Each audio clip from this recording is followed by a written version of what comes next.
આમાં શું લીધું પાછું હાથમાં તે? હેલો યુટ્યુબર ફેમિલી, કેમ છો સૌને? ગુડ મોર્નિંગ, જય શ્રી કૃષ્ણ. હમણાં વળી તને વાગ્યું છે ને? વાગ્યું ને? ક્યાં વાગ્યું?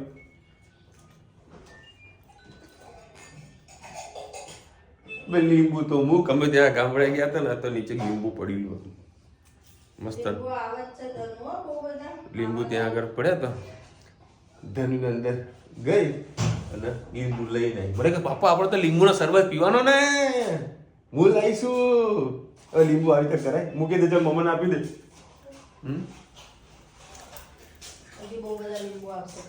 એવું? ચાલો હવે સરસ મજાની મઠિયા તેના ખાલી કલર જુઓ, મસ્ત કલર છે ને. થાય તારું વળી કોઈ હે તેલ ગરમ વધારે હોય ભાઈ. કાગડી ચલો હવે આજે છે ને પેલા ભાવનગરથી મહેમાન આવવાના છે.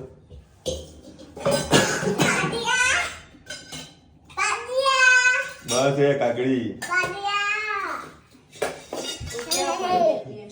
ક્યાં પડી ગઈ હતી? બોલજે તું, ક્યાં ભમ થઈ ગઈ હતી? હે પડી ધનુ કઈ અને મારા બોલવાનું રૂચિતા ન થયું, કારણ કે ઉપરની એક સીડી છે ને ધાબાની, એ છે ને ફટ કરીને ચડી જાય. સીડીમાંથી થોડી પડી પણ એટલે એક દાદરમ અડી ગયું એને, કારણ કે ઓલું ભૂતળું ઓઢેલું હતું રૂચિતા. કઈ સીડી? અરે આપણી તો તમે દાબાની. આ તો દાબાનું તો મેં એમ એડવાન્સ જનક કહી રાખ્યું. 50 વખત ટોકું, રોજ બોલું નહીં જવાનું. હવે નથી જ જતી બરાબર. લોક મારીને જ ધાબામાં જાય. હા કુરકુર હમણાં કરાવું. એ ભાવનગરથી બધા મહેમાનો આવવાના છે આપણા ઘરે. બપોરે એનું જમવાનું બનાવો છે રૂચિતા. શું છે વિધિ છે ને, એટલે જો દાદા એક્સપર્ટ થઈ ગયા હતા ને એની શું કહેવાય ને, વરસી વાળવાની હોય, 6 મહિને પાચમ કરવાની હોય. પાચમ કરી આગલા દિવસે ઉપવાસ કરવાના, બીજા દિવસે પાણા કરવાના, બીજા દિવસે એકટાણું કરવાનું, આગલા દિવસે આખો દિવસ ઉપવાસ કરવાનો. અને એ અમુક થોડી વિધિ હોય એ કહી દીધું છે, પણ આગળ આપણો પતા નહીં આવવાના છે. એટલે જે વિધિ છે એટલે બધા આવવાના છે. એટલે પછી કઈ શુભ કામ બપોરે કરવું હોય તો જમવાનું થાય થાય. 6 મહિના પછી બપોરે આપણા ઘરે જમવાનું રાખીશું. જમતા અહીંયા શાંતિ આરામ કરશે અને ધનુને મજા આવશે. એ કોણ આવવાનું? ધનુ માસી આવવાનું? માસી જ્યાં જેના ઘરે જાય ને 1-2 દાડા રોકાય ને, તે જેના ઘરે રોકાય એની માયા લાગે અને આને માયા લાગે. અને વાત થાય એટલે વિડીયો કોલ કરવાનો, ફોન કરવાનો. શું કરો તમે હે ધનુ? રોજ ફોન કરતા એક ફોન. ગુડ મોર્નિંગ, જય શ્રી કૃષ્ણ. આપણે દાળ પાલક બનાવીશું. તેલ આપણું વધારે થઈ ગયું. આ તેલમાં આપણે મઠિયા તળ્યા હતા એટલે ફટાફટ જીરું એડ કરી દઈશું. જીરું થઈ જાય એટલે અમે હિંગ એડ કરીએ. એક ડુંગળી, એક ટામેટું, લીલું મરચું ચોપિંગ કરીને રાખી દીધું છે, એડ કરી દઈએ.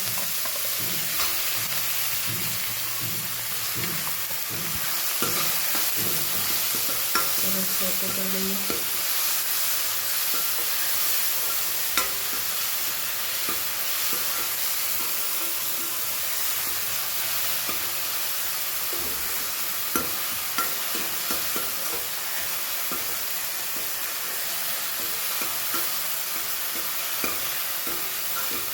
થોડી વાર થવા દઈએ. ડુંગળી દાણા સરસ પાકવા દઈએ. સાથે આપણે લસણની ચટણી પણ એડ કરી દઈએ.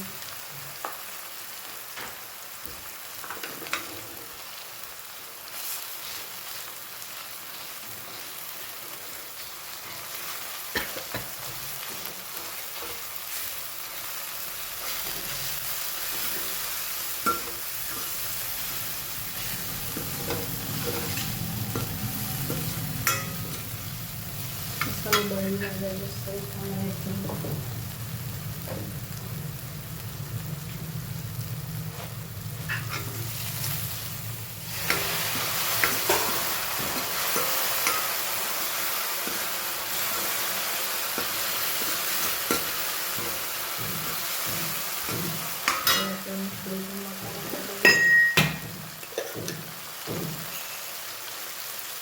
મીઠું,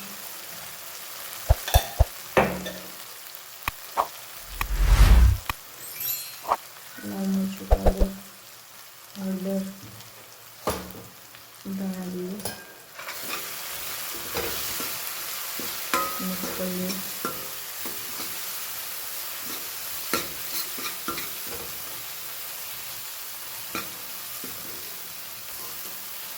હવે આપણે પાલક એડ કરી લઈએ.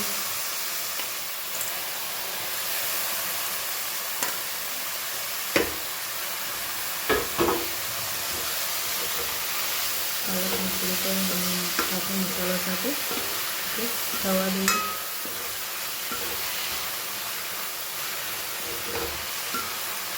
ઢાંકીને તેલ છૂટું ના પડે ત્યાં સુધી. બસ પાલક આપણી થઈ ગઈ છે. હવે આપણે દાળ એડ કરી લઈએ. બસ થોડીક વાર હવે એને ઉકળવા દઈએ. જોઈ શકો છો આપણી દાળ પાલક ઉકળી ગઈ છે, સરસ તૈયાર થઈ ગઈ છે. આવી રાતની ભાત સાથે સર્વ કરવાની ખાવાની ખૂબ જ મજા આવતી છે. ગરમ ગરમ અત્યારે કઠોળ, લીલી શાકભાજી, પાલક આવું બધું ખાવાની ખૂબ જ મજા આવતી હોય. સાંજના ટાઈમે દાળ પાલકના રોટલા પણ મજા આવતી હોય છે. કમેન્ટમાં ચોક્કસથી કહેજો મારી રેસીપી કેવી લાગે. આવજો. જય શ્રી કૃષ્ણ.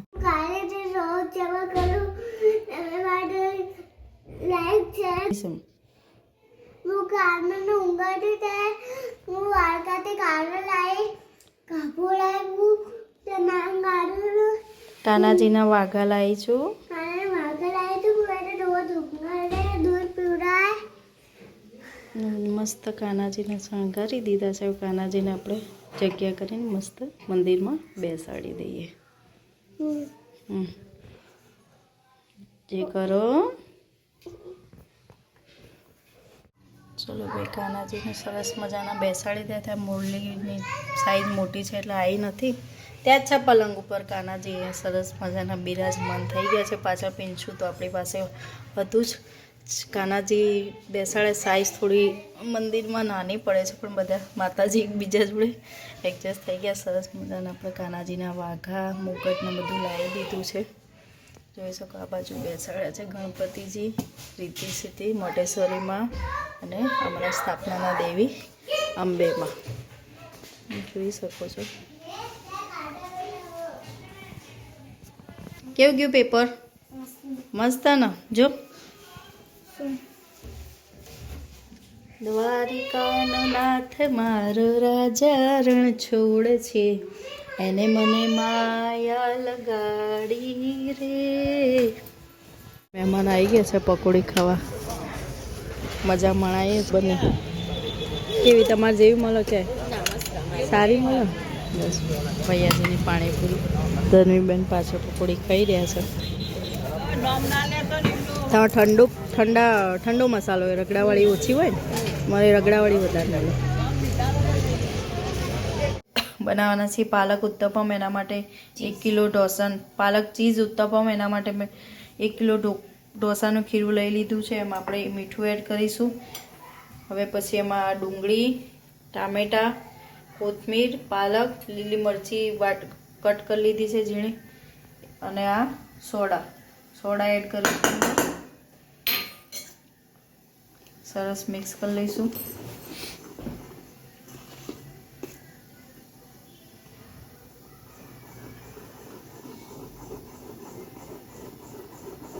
થોડું એમાં પાણી એડ કરીએ આપણે.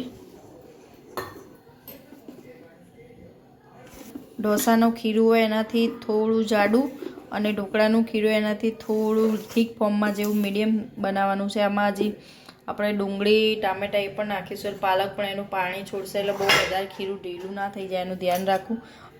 હવે આપણે એમાં રૂટીન મસાલા કરી લઈએ. સહેજ ધાણા જીરું, હળદર સહેજ ઇંચ જેટલી, લાલ મરચું, સહેજ તીખું મરચું. હવે આપણે એમાં કોથમીર, લીલી મરચી,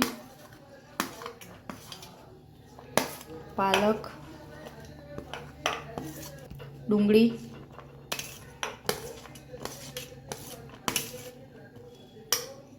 અને ટામેટાં હવે સરસ આ બધું મિક્સ કરી લઈએ.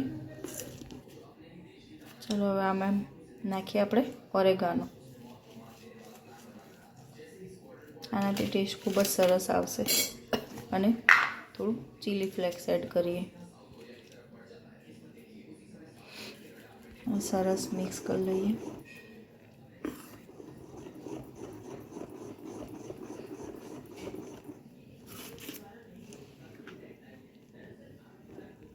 પહેલાંથી પાછળથી મોડું લાગ્યું તો એમાં આપણે ચીલી ફ્લેક્સ 2 ચમચી એડ કર્યા અને 1 ચમચી કાશ્મીરી મરચું એડ કર્યું અને થોડું મીઠું પણ એડ કર્યું. હવે સરસ પાછું મિક્સ કરી લઈએ અને ઢોસાની તવી હવે ગરમ કરવા મૂકી દઈએ. સાઈડમાં ચટણી ઉપરથી આપણે સ્પ્રેડ કરીશું અને ચીઝ સ્પ્રેડ કરીશું. ચલો આપણે ઢોસાની તવી ગરમ કરવા મૂકી દીધી છે. હવે આપણે એમાં તવીનું ચીઝ સ્પ્રેડ કરી દઈએ. એમાં આપણે પાલકને નાખીશું. ખૂબ જ ટેસ્ટી અને સરસ થશે. ઘી આપવાનું છે. ઘી થોડું સોફ્ટ થવા દઈએ. હવે આપણે એમાં લસણની ચટણી સ્પ્રેડ કરીએ. તેલ નાખીને ઉપરથી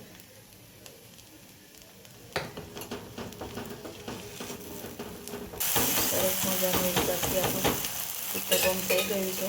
પછી તેલ સ્પ્રેડ કરીએ અને ઉપરથી એમાં ચીઝ સ્પ્રેડ કરીશું. એટલે સરસ મજાના પાલક ચીઝ ઉત્તપમ આપણા તૈયાર થઈ જશે. અને આ કોકોનટ ચટણી સાથે આપણે સર્વ કરીશું. જે રસોડામાં કારીગર બદલાયા છે, ભાવનગરથી મહેમાન આવ્યા છે, એને આ બધું બનાવ્યું. તમને એમ થશે કે ફોન આમ ઊંચો નીચો કેમ થાય છે, આમ તો સ્ટેન્ડ ઉપર બધું થતું હોય છે, પણ આજે કારીગર અલગ છે એટલે હાથમાં ફોન પકડીને તમને બધી રેસિપી સરસ બતાવી રહી છું.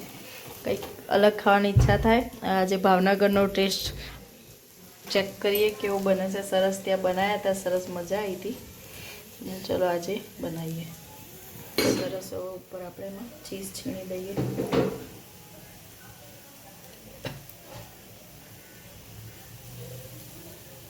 તો આપણા ચીઝ ઉત્તપમ સરસ મજાના તૈયાર થઈ ગયા છે. હેતભાઈને આપી દઈએ. ચટણી સાથે ખાવાની ખૂબ જ મજા આવતી હોય છે. જોઈ શકો છો સરસ થઈ ગયા છે.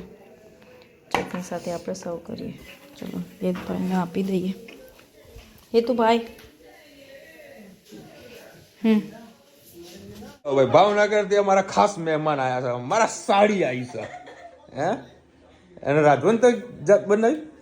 હા હે તો મસ્ત ન જ હોય ને. ભાવનગર નું જમવાનું એટલે કેવું હોય. ચલો ગાજો ચલો સરસ મજાના રૂચિતા એક કાનુડા બેસાડ્યા છે. જય દ્વારકાધીશ. મસ્ત કાનુડા બેસાડ્યા છે. જોયા જ કરીએ કાનુડા સાથે. જય દ્વારકાધીશ. જય દ્વારકાધીશ. મને જો આવા ભગવાન હોય ને સાફ સુથરા બરા આપણને ગમે. બાકી ભગવાન ભગવાન ભગવાન આ ચોખ્ખું ક્લીન મંદિર હોય, દર્શન કરવાની મજા કઈક અલગ આવે. પર જે આનો તારા સંવર્ધન પૂજા કરવી પડે ખબર અમે રમતા મૂક્યા છે. હા એટલે છે ને એવું નહીં કે તમે સુડાવો નવડાવો દૂધ પીવડાવો. મેં ઘણા લોકોને પૂછ્યું. મેં 3-4 વર્ષથી આપણા ઘરે આ કાનાજી છે. મેં બધાને પૂછ્યું તું મુકાય કે ના મુકાય. પછી એમને કીધું રમતા મૂકી દો ને, જેમ આપણે કેમ બીજા માતાજી બેસે એમ ખાલી મુકાય. પછી કંઈક પ્રસંગ હોય, કાનાજીનો બર્થડે હોય, 11 હોય તો ખાલી દૂધ મૂકો, કંઈક નવું વસ્તુ બનાવો તો મૂકી શકાય. બાકી તમે સેવા પૂજા ના કરો ને એમને મૂકો ને તો ચાલે. મેં 2-3 જણાને પૂછ્યું પછી મેં બેસાડી. મારે 1-2 વર્ષથી ઈચ્છા હતી લાસ્ટમાં, ત્યારે પછી હવે ફાઇનલ ત્યાં જઈ ગયા. પછી કાનાજી બેસાડે. કારણ કે આપણા જોડે કાનાજી આપણે 5 વર્ષ ત્યાં મારા જોડે આ કાનાજી પડ્યા. કારણ કે કાનાજીને બેસાડો ને એના વાઘા, પછી એને મુગટ, ચપ્પલ, બધું જ વસ્તુ લાવવી પડે. રમકડા સુધી લાવવા પડે, વાંસળી લાવવી પડે, બધું જ લાવવું પડે. બધું લાવવું પડે. અને રોજ એમને સવારે દૂધ પીવડાવવું પડે. પછી ટિફિનમાં આપણું મારું જે બનતું હોય ને એમાં ડુંગળી લસણ વગરનું બનાવવું પડે. પહેલા થાળ એમને ધરાવવો પડે. એટલે ખાસી બધી સેવા કરવી પડે. બરાબર. અત્યારે તો આ જો સાડી બનાવી એની સેવા કરી રહી છે. શું બનાવે તો કે પાલક ચીઝ પરોઠા. એ પેલો એ લાવ્યો છું જો ચીઝ. ચીઝ ખાલી નામનું કે ચીઝ ક્યાં છે? અચ્છા હા બરાબર. હા તો અમૂલ જ ખાઈએ, બીજું કઈ ખાવાનું જ ના હોય. ના બનાવો. શેમાં મૂકે? હવે આપણું રેડી. હા લઈ લે બીજે? આ લઈ લે. લઈ લે. મજા આવશે ને. એ તો હાથ બંધ કરજે. હેતનો આજે ટેસ્ટ હતો અને રોજ રખડ રખડ રખડ રખડ કરે. અમે બહાર ફરવા ગયા બરાબર, જરી કે ભણ્યો નહીં અને રિઝલ્ટ લઈને આવ્યો 3 ઇડિયટ જેવું. કેવું 3 ઇડિયટ જેવું? કેટલા આયા? બોલો 25% લઈને આવ્યો.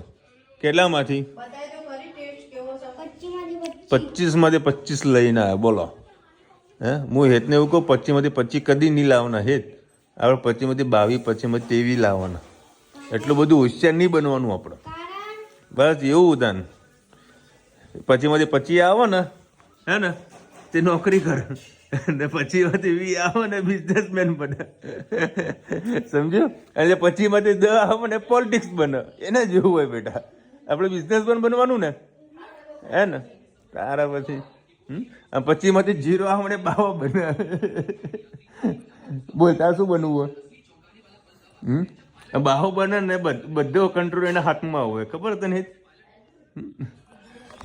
જસ્ટ મજાક કરું છું. ભણવા ટાઈમે ભણવું એ જરૂરી છે. આ તો ખાલી જસ્ટ હશે મજાકમાં કરું. બાકી એના 25 માંથી 25 આવ્યા છે. આપણે પ્રાઉડ ફીલ નથી કરતા બરાબર, કારણ કે આ તો ટેસ્ટ છે. મેન રિઝલ્ટ તો 10માનું જોવાનું, હે ને? આ તો 20 કહેવાય ને કે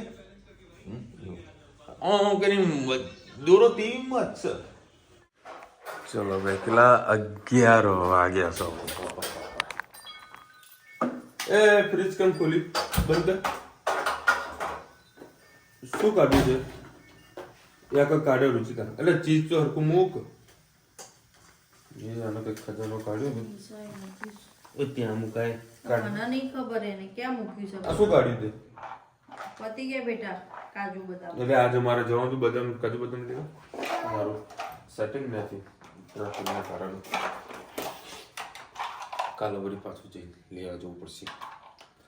રુચિ તમે કાલે પરમ દિવસ કીધું હતું શનિવારે કે હું લેતો આવું, તો રુચિ મને ના પડે કે ડી-માર્ટ થી ના લાવશો. ડી-માર્ટમાં સારું નથી મળતું. હવે વાત સાચી છે. ડી-માર્ટમાં અમુક વસ્તુ થોડી ખરાબ મળે છે. ચલો હવે તમારા સાડીને ઘરે મૂકીને આવ્યા છીએ. આવવાનું રીઝન એવું છે કે 10મી શું કહેવાય? શું કહેવાય? શું છે? વર્ષી છે. ત્યાં કે બધા ભાવનગર લાવ્યા છે. તમારી હાડી તમારા ઘરે આવી હતી. આજથી શોખ મૂકી દીધો બધાએ. સારું કાર્ય થાય. હવે કાળા કપડા ના પહેરો ચાલો. અને ભાવનગર વાળા ને રાત્રે ને સોડા જુઓ એટલે જુઓ. આ બીજી વોટર પી ગઈ. શું વાત કરી? આખી પી ગઈ. બોલો. લોકોને સવાર બપોર હાંજ સોડા જો આપણે ચા જોઈએ ને સોડા જોઈએ. ત્યાં આગળ સોશિયો વધારે ચાલે ને? સોશિયો વધારે ચાલે ને? કેરી સોસિયા વાળા નહીં? હા, સોશિયો. સોડા એ સોશિયા વાળા ને. સોશિયો ગામનું નામ છે, બ્રાન્ડનું નામ. સોશિયો પેલી તો બોટલ એ જ છે નામ. કાનાજી જો કાનાજી કેવો જોજો મસ્ત ને કાનાજી લાગી ગયા. એ બે ત્રણ લોકોને કોમેન્ટ આવી કે વિશાલ ભાઈ ફની મેન. હું હલત મજાક મસ્તી કરવા મને જોવે છે. બધા એને ખાવા કે તારે ખાવી એમ. મને છે ને ઓલવેઝ મને મજાક મસ્તી કરવા બહુ જોવે. કારણ કે મજાક મસ્તી કરતી આપણો છે ને પોતે હસતા રહીએ એમ બીજાને હસાવતા રહીએ. ઓલવેઝ હસતું રહેવાનું. મયુરભાઈ લાગે છે કે ઇન્ડોરનું ચિત્ર બતાવો. મયુરભાઈ તમે આમાં નાખેલું છે ને આમાંથી આ આઈફોનમાં નાખવું છે એટલે હાલ શક્ય થવું નથી ડેટા ટ્રાન્સફર કર્યું. અને અત્યારે લોકો ઇન્ડિગો વાળા છે બધા ઇન્ડિગોની ફ્લાઇટમાં જે બેસવા તો બધા હેરાન થયા છે. અલકાબેન લખી રહ્યા ડાકોર જજો દર્શન કરવા મજા આવશે. નિયર તર્ષા વિશાલભાઈ તમારા મારા નાના ભાઈ તરીકે નાના છો, મમ્મી પપ્પા નથી. એવું છે અલકાબેન? તમારી વાત પરથી એક વાત મને યાદ આવી, પણ પહેલી વાત કરી દઉં ડાકોરની. ઘણા બધા લોકો એવું કહે છે કે દ્વારકાધીશનું દર્શન કરવા માટે જાવ ને બરાબર, તેના પછી ડાકોર દર્શન કરવા જવું પડે. આવું કંઈક લોકો કહે છે એ સાચું છે ખોટું છે એ કોમેન્ટમાં કહેજો. વાત રહી કે તમે મને કીધો નાનો ભાઈ, અત્યારે તમે સોશિયલ મીડિયા કદાચ એક માજીનો વિડીયો જોયો હશે, તે જોયો તો સુરત વાળો, બહુ ઉંમરલાયક માજી હતા બરાબર. તો કંઈક અધિકારીએ એમનો કોઈ સામાન લઈ લીધો હતો, તો એ માજી ગયા ઓફિસમાં અને માજી સહજતાથી કીધું, કારણ કે આપણે ગુજરાતી ભાષા છે ને, ગુજરાતી ભાષાની વાત નથી કરતો પણ આપણા ગુજરાતી લોકો કહીએ ને કે તમે ના કીધું કે ભાઈ તમે મારા નાના ભાઈ સમાન છો, આપણે કહીએ મારા બાપ સમાન છે, તો એ માજી એવું કીધું કે તું મારા દીકરા સમાન છે.